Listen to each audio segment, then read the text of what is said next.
Bonjour et bienvenue dans Faut pas croire. C'est la toute première émission de cette nouvelle année et pour qu'un grand bol d'air pur souffle sur 2022, on vous invite à la montagne, à la Foulie, en Valais. Et on est là aussi et surtout pour rencontrer l'un de nos montagnards de légende, l'un de nos plus grands alpinistes, Jean Troyet. Je vous propose de regarder un portrait de lui mis en image par Cyril Desprats avant qu'on le rejoigne bien au chaud dans son chalet.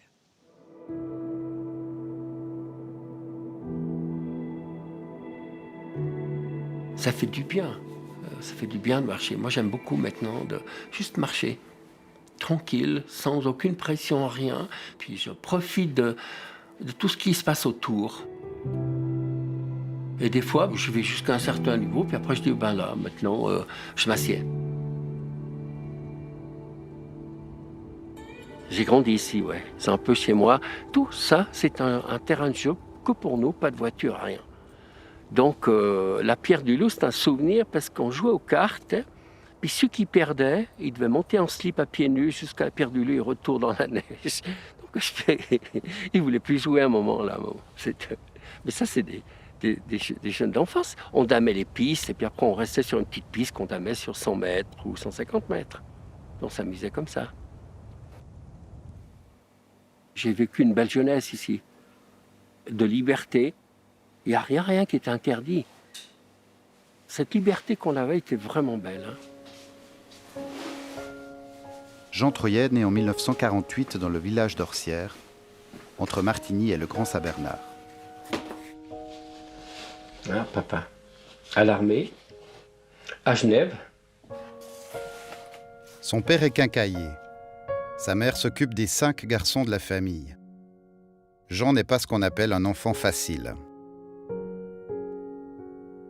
Pour moi, j'ai eu les meilleurs parents au monde. Parce que j'étais un enfant qui avait beaucoup d'énergie et papa a compris ça. Alors, chaque fois que je rentrais de l'école, il me faisait travailler au magasin et surtout livrer les sacs de sucre, de sel, de nourriture pour les bêtes. Et c'est les 40-50 kilos, donc à 10 ans, je portais déjà tout ça. Maman aussi. Ses enfants, ça reste ses enfants. Ça ne t'enlève pas ça. Moi, elle avait juste un problème, elle était un peu trop catholique.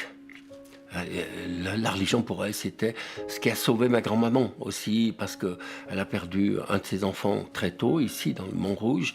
Donc c'était très dur, mais grâce à la religion, elle a survécu à beaucoup de choses. Papa, à 10 ans, m'a fait apprendre l'italien. En échange avec un jeune de Genova. Et puis à 16 ans, je ne sais pas quoi faire, il m'a envoyé au nord de l'Allemagne pendant une année. Donc il m'a fait apprendre les langues. Et les langues, c'est aussi pour voyager, quoi, pour moi. Et ça, c'était vraiment un cadeau que j'ai reçu de papa. À 33 ans, Jean Troyet est guide de montagne et moniteur de ski. Il part s'installer au Canada où il restera 10 ans. Le Valais est son pays. Mais les mentalités ici ne lui conviennent pas. Je me suis éloigné de la jalousie. C'est comme fatigué. Ah oui, il y a beaucoup de jalousie, même dans le milieu des guides. Alors, moi, je me suis éloigné, puis c'est bon, ça allait très bien. Je ne vais pas me bagarrer, là. Et puis là-bas, comme j'ai été reçu là-bas, maintenant, c'est pas possible qu'on soit ici comme ça. Donc, c'était le paradis pour moi. Depuis son camp de base canadien, Jean Troyet va s'attaquer à toutes les montagnes américaines, des blocs vertigineux de Californie au pic de la cordillère des Andes, comme ici au Fitzroy en 1976. Son attirance pour les sommets le conduira ensuite, naturellement, dans l'Himalaya. Alors, l'Himalaya, ça m'impressionnait. Je ne savais pas si j'avais les gènes de la haute altitude.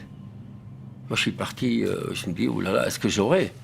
Et puis, au Makalu, on a été pris dans la tempête vers 8200 mètres. Donc, il nous restait à peu près 250 mètres pour le sommet. On est resté presque l'après-midi, la nuit. Puis le matin, encore, la tempête était plus forte. On s'est échappé. Moi, j'étais heureux là-haut. Moi, j'étais bien là-haut, c'est ça. Je suis descendu, j'avais le sourire. J'avais pas le sommet, mais j'avais le sourire. Pourquoi ? Mais j'avais les gènes. J'étais bien dans ma tête et tout. Et moi, j'ai reçu un cadeau. Mon corps a permis de tout faire. En 83, on va à l'Everest. Ça n'a pas fait. Après, en 84, on a ouvert la nouvelle voie au Annapurna sans sommet. Quand la montagne ne te veut pas, ma foi, t'acceptes, c'est tout. Ça ne sert à rien d'en pleurer de tout. Je reviendrai. Elle est là, la montagne. Elle va revenir. Tu reviens l'année prochaine. Et moi, ce que j'ai envie, c'est chaque année. Donc, c'est ce que j'ai fait. Et alors, en 85, j'ai pris 3 expéditions, dont le K2. Puis après, juste rentrer à la maison pour vite repartir au Népal pour l'Annapurna, finir notre voie. On n'a pas pu faire parce qu'il y a des quantités de neige énormes. Puis après, l'hivernal au Dhaulagiri qu'on a réussi. Le 30 août 1986, Jean Troyer et son ami Erhard Loretan réussissent un exploit qui va rester dans l'histoire. Ils gravissent et redescendent l'Everest en 43 heures, un record de rapidité toujours inégalé. Les gestes, on n'y pense plus, c'est naturel.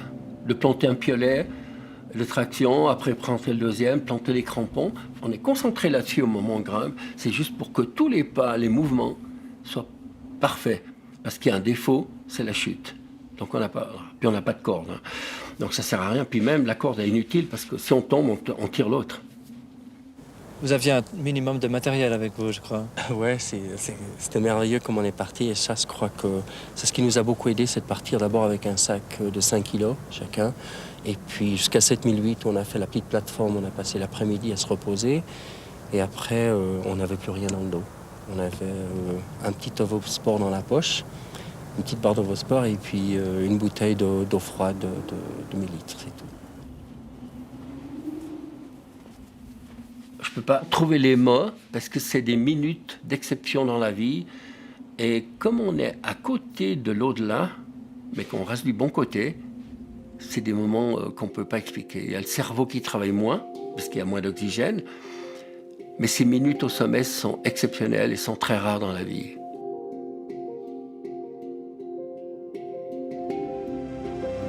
Je voudrais plutôt parler de ce qui se passe dans ma tête.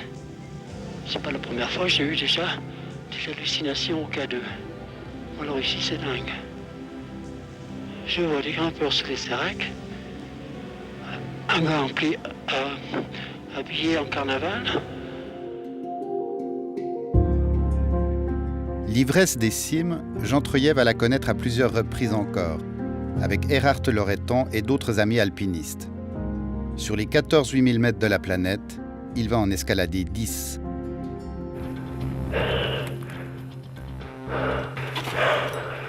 À ces altitudes, sans apport supplémentaire d'oxygène, le corps est soumis à une épreuve terrible. La montagne t'entraîne à souffrir des moments... quand tout passe bien, c'est facile, mais ma foi, quand tu as une tempête et puis qu'il faut s'en sortir de grandes voies ou autre, on sait que ça va durer quelque temps et puis qu'on va souffrir, mais c'est pas grave, on a accepté. Passer une plaque avant, la 10 mètres à fermer. C'est dur. Je souffre, mais ça ne veut pas dire que j'ai mal. J'avance. On est trop concentré pour penser à un petit bobo. Donc c'est ce qui fait que le cerveau, c'est la puissance d'un cerveau, je crois. Tu dirais, il souffre, mais il ne se plaint pas. Il continue d'avancer. Parce qu'il n'y a pas d'autre chose à faire, c'est d'avancer. Tu restes là, t'es fini, quoi. Donc le choix est simple. Hein. C'est soit que tu ne veux plus bouger, puis c'est fini, ou alors tu avances. Jean Troyer a vécu comme un célibataire endurci durant près de 50 ans, vivant chez sa mère lorsqu'il n'était pas en expédition. Mais en 1994, il rencontre Mireille qui va l'emmener vers d'autres sommets, tout aussi vertigineux. Moi, marié pour marier, non. Il fallait que je sais pas, que je rencontre la personne. Je n'avais pas rencontré. Je n'étais pas prêt, non, aucun mariage. Je voulais trop cette liberté. J'ai connu Mireille, au camp de base de l'Everest, on partait à Gerhardt avec l'idée de faire la traversée Lhotse-Char. Puis d'un coup, je ne sais pas ce qui s'est passé avec Mireille, j'ai rien compris, encore maintenant. Mais quand on tombe en amour, il ne faut pas chercher à comprendre. Parce que si on cherche à comprendre, c'est que pas de l'amour. Je suis tombé en amour. J'ai pas compris.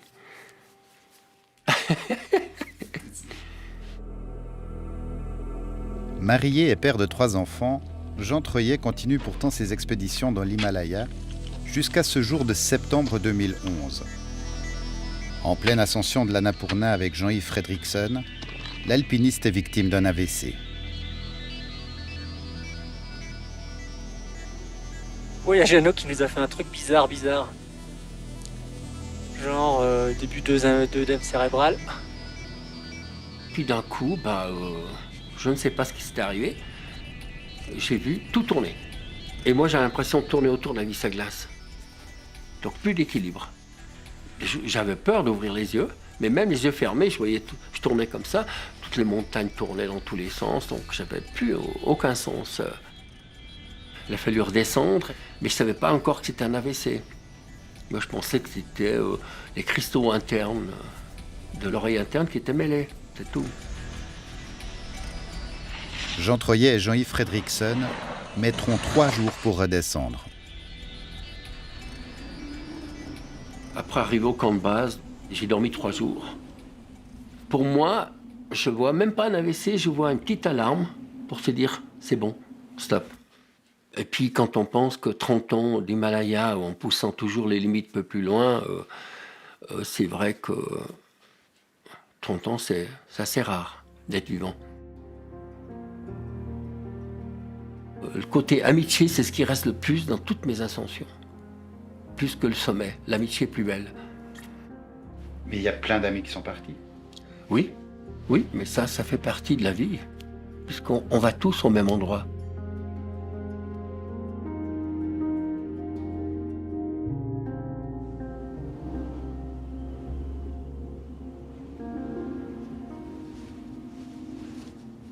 Moi, je le sens des fois encore là. Non, on pleure pas, non.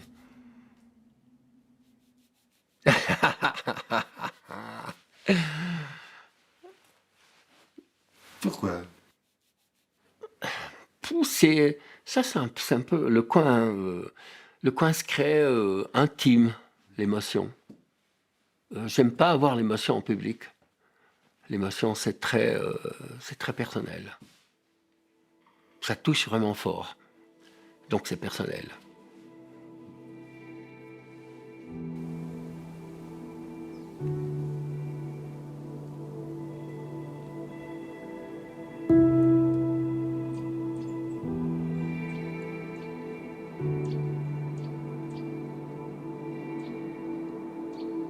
Bonjour Jean Troyer.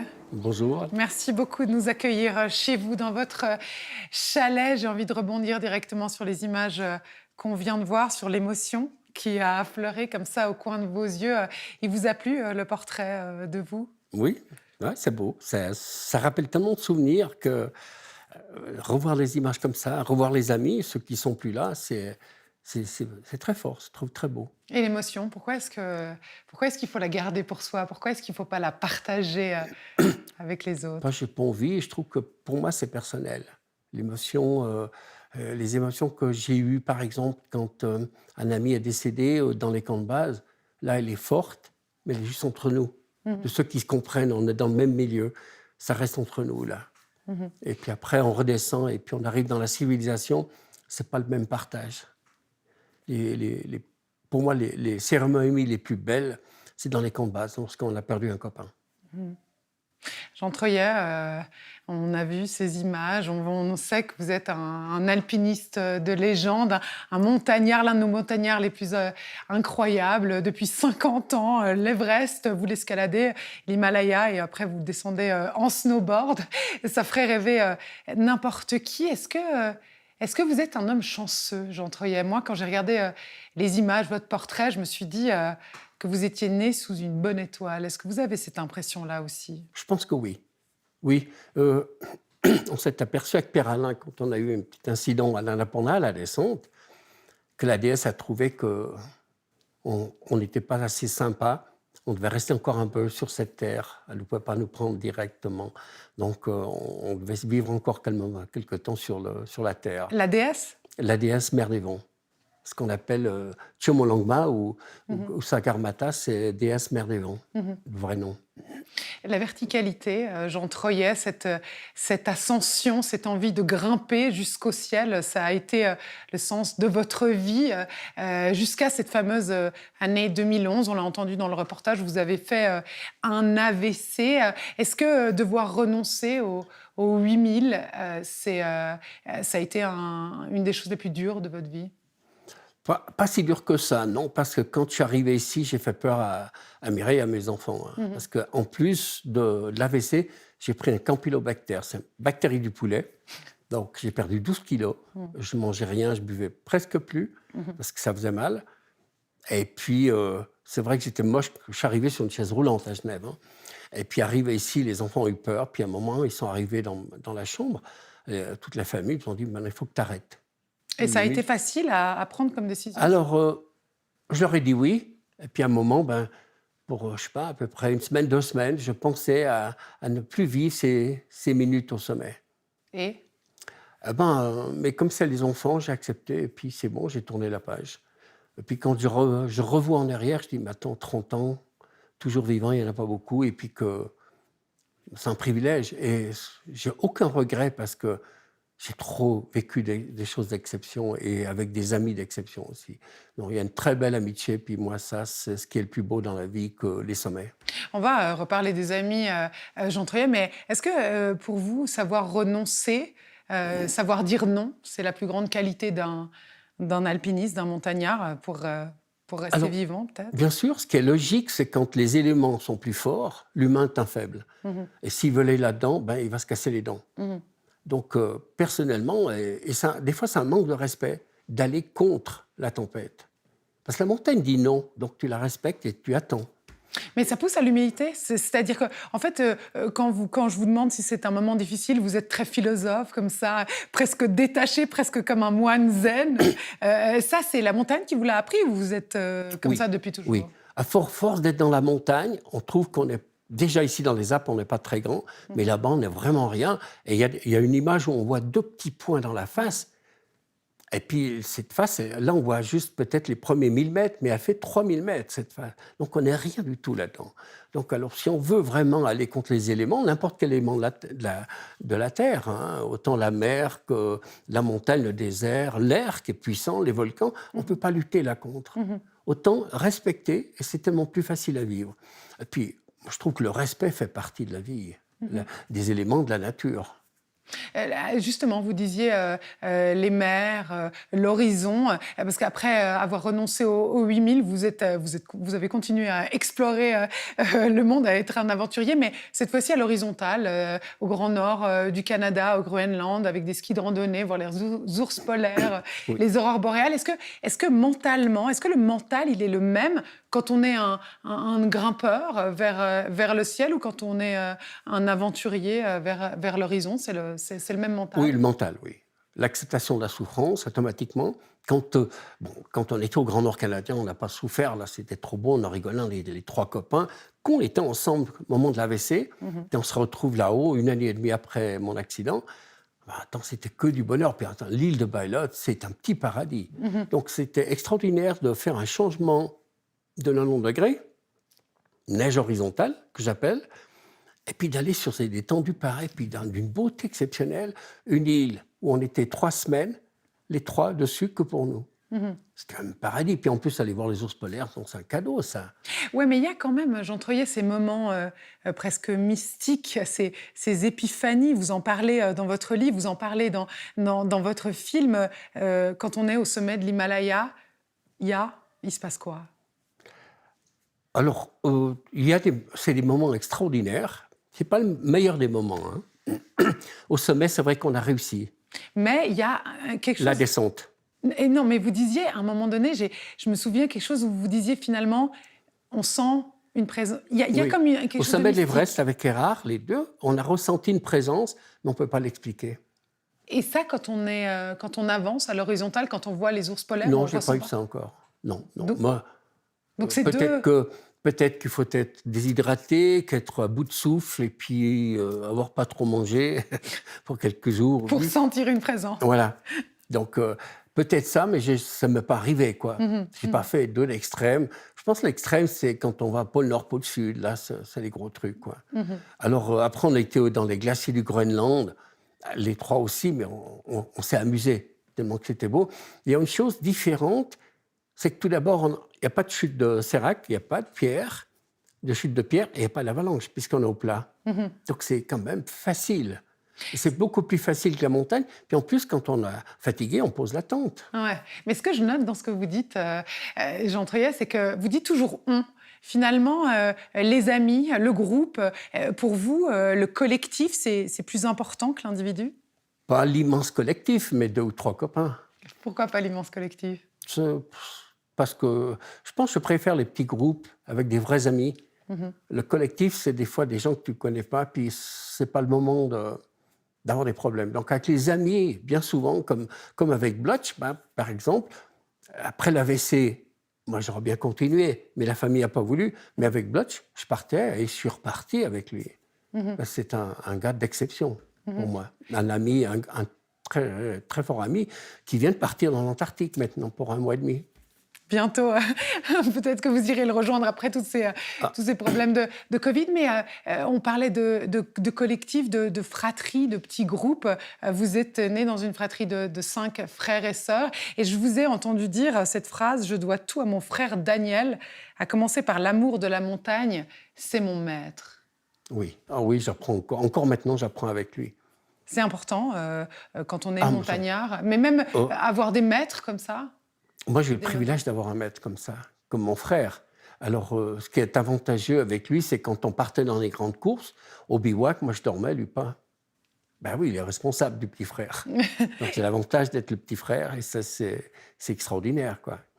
Mais j'ai beaucoup appris avec lui encore maintenant, puis cette sagesse qu'il a de la montagne et du respect. Puis il a une connaissance, il étudie la montagne.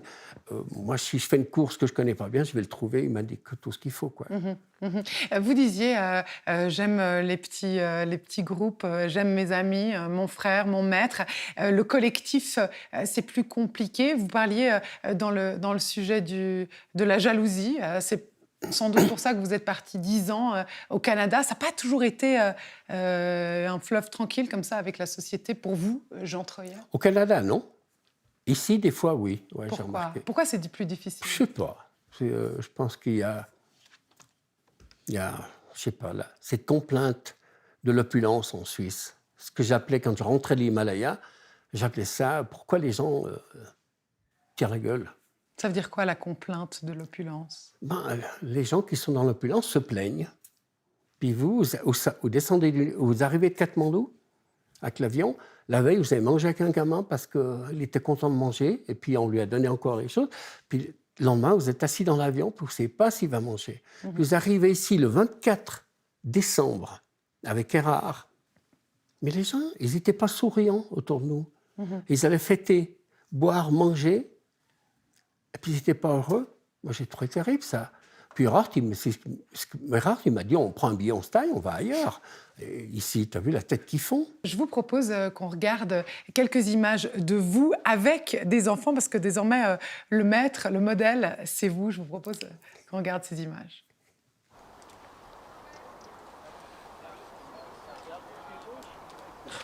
Ah ben, tu veux remonter? Ouais, je vais Toi, t'es prêt alors? Toi, t'as l'air assuré. Et tu fais comment, les petits sauts? Elle n'arrête pas de faire les petits sauts. C'est bien. En haut les pieds. Voilà, pousse avec les jambes, pousse, pousse. Voilà, encore. Les jambes droites. Voilà. Un pied de l'autre côté, tu lâches. Voilà. Assieds-toi dans le baudrier, puis tu penches en arrière, voilà. C'est bien. Pose bien tes pieds. Tu calcules bien où tu mets tes pieds. Hein? Voilà. Mets ton pied gauche sur la belle prise, là, non? Sur la belle prise. Je peux descendre? Allez, fais encore un petit bout. Vous êtes dur, Jean Troyet, avec la petite fille. Elle veut descendre et vous lui dites c'est pas le moment. C'est pas le moment. Elle peut faire encore 1 mètre de plus. Faut être dur avec soi-même quand on est un alpiniste, Jean Troyet. Dur, je sais pas, mais de se faire plaisir, même si parce que Moi, j'aime ce qui est dur. Pourquoi j'ai choisi toujours des voies difficiles? Parce que j'aime ce qui est difficile, dur. Parce que quand on ressort d'une voie difficile et qu'on arrive au sommet, la récompense n'est pas la même que si on prend la voie normale. C'est un autre monde, quoi. Mais le plaisir, il va forcément avec l'effort. Il faut aimer vraiment souffrir. Ouais. Pour moi, oui. Ah ouais. Peut-être pas pour tous, mais moi, oui. J'aimais de souffrir, d'aller dans les limites. Même la tempête ne me faisait pas peur parce que je devais m'en sortir. Et en même temps, Jean Troyet, dans une carrière d'aventurier, dans une aventure, il y a toujours une part un peu égoïste. Je pense là à votre maman, je pense à votre femme, je pense à vos enfants. Quand on part, on décide de partir et on laisse les autres avec leur inquiétude. Il faut être un peu égoïste, non? Oui, un peu d'égoïsme, bien sûr. Moi, je pense que quand on aime quelque chose, on le fait d'abord pour soi, pas pour les autres. Ce qui est très logique pour moi. Et puis autrement, lorsque je disais que je partais à maman, je lui ai dit, mais je rentre. Et chaque fois, je lui disais, mais je suis chaque fois rentré. Donc, elle faisait toujours du souci, mais je sais que j'ai fait souffrir maman. Mais elle était très fière de moi. Mais vivre avec ça, je sais que j'ai fait souffrir maman, c'était pas... Ça vous a jamais empêché de partir, en fait? Non, parce qu'elle savait que c'était ma façon de vivre. Qu'elle ne voulait pas m'empêcher de vivre, mais bien sûr qu'elle aurait aimé que je marie plus tôt, que j'ai des enfants plus tôt, tout ça, mais pendant ce temps, j'étais plutôt dans l'aventure et la découverte de cette planète, donc ça prend du temps. Hein.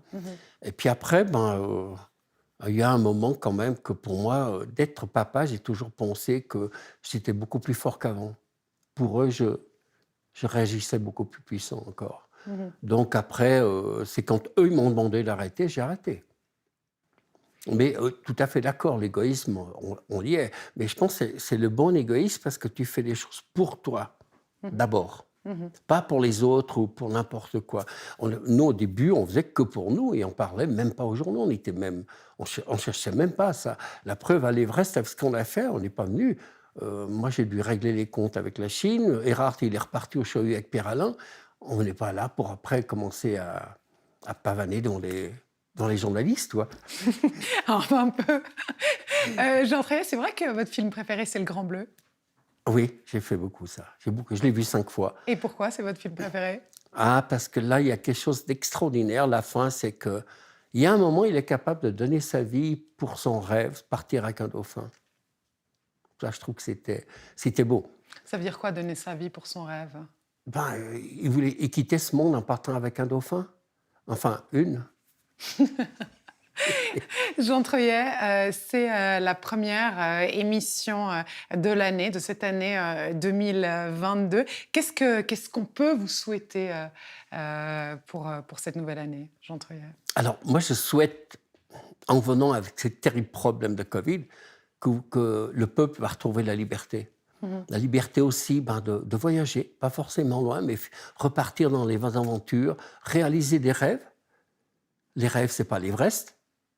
Il faut trouver son Everest à soi, une petite colline, le moment idéal d'un coucher de soleil, et puis peut-être avec un petit verre de blanc. La vôtre de prochaine aventure, celle qui vous trotte dans la tête? Moi, c'est repartir dans le Grand Nord canadien, avec des peuples qui vivent là, les vrais. C'est-à-dire? Les Inuits et les Indiens. Canadien de cœur, Jean Troyet? Vous Oui, le dites c'est souvent, moi qui choisis. Alors j'ai choisi justement, c'est parce que j'ai vu le film le livre de Frison Roche, Peuple chasseur de l'Arctique. Puis après j'ai vu le film, Le Lac des Rennes. Puis après j'ai vu le film de Jeremiah Johnson. Puis là j'ai dit il faut que je parte, c'est là-bas que je dois aller. Mais c'est-à-dire, Jean Troyet, que vous avez choisi, en plus de la nationalité suisse, la nationalité canadienne, vos enfants sont aussi canadiens. Ça veut dire quoi? Ça veut dire qu'à terme, vos vieux jours, c'est quoi? C'est au Canada? Peut-être. Si je peux, oui. Sur l'île de Vancouver, face au Pacifique. Elle ne va pas trop vous manquer, la Suisse? Ben non, puisque là-bas, c'est un immense pays qui est d'une beauté exceptionnelle aussi. Il y a plein de beauté au Canada. Merci infiniment, Jean Troyet, de nous avoir reçus chez vous. Quant à vous, eh bien, si vous voulez réagir à cette émission, vous pouvez le faire sur nos réseaux sociaux ou à l'adresse fautpascroire@rts.ch. Et toute l'équipe de l'émission se joint à moi pour vous souhaiter une année 2022 libre, belle et heureuse. Et je vous embrasse.